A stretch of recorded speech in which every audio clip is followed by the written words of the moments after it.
Bonjour LVA TV, nous sortons de la première journée de la commission sur les pesticides à l'Assemblée nationale à Québec.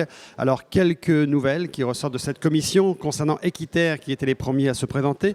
Équiterre a expliqué en fait qu'il ne souhaitait pas voir un bras de fer entre les producteurs et les environnementalistes. C'était un des points importants pour Équiterre. Mais a précisé également ne pas vouloir forcément la fin des pesticides, mais simplement demander une diminution de l'utilisation des pesticides. Pour David Suzuki, la Fondation David Suzuki a fait monter l'inquiétude lorsqu'ils sont rentrés dans la salle, puisqu'ils ont été beaucoup plus abrasifs envers l'utilisation des pesticides, et ont comparé la situation d'ailleurs à celle du tabac, en disant que le tabac n'est pas en libre circulation, contrairement aux pesticides. Pour ce qui concerne l'ordre des agronomes, on se souviendra qu'ils ont été pas mal bousculés par les députés, notamment du Parti libéral, Madame Marie Montpetit, mais ils ont avancé une solution qu'on n'a pas tout à fait compris encore, mais qui serait peut-être de faire une facture qui serait différente entre le produit et le service. Ce à quoi d'ailleurs la Confédérée a donné des explications tout à l'heure en mêlée de presse.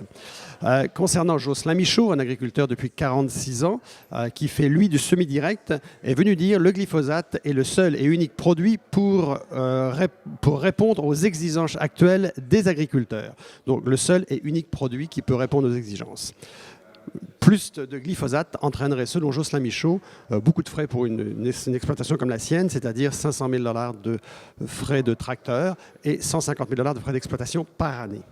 La Confédérée, donc finalement, qui vient de faire une mêlée de presse, a tenté de faire une explication aussi sur la possibilité de double facturation produits et services, mais a surtout spécifié lors de sa présentation qu'un agronome, pour la Confédérée, c'est un agronome. Qu'il soit public ou privé, il a la même éthique devant l'ordre des agronomes. Je pense qu'on fait le tour du topo pour aujourd'hui. On soulèvera ce soir, en fait, évidemment, que l'Union paysanne, dans les 4 jours, ne sera pas entendue. Roméo Bouchard non plus, CropLife non plus. Donc, quelques absents qui, selon nos sources, seront quand même peut-être présents dans les couloirs demain, mais ne sont pas entendus pour l'instant à la commission.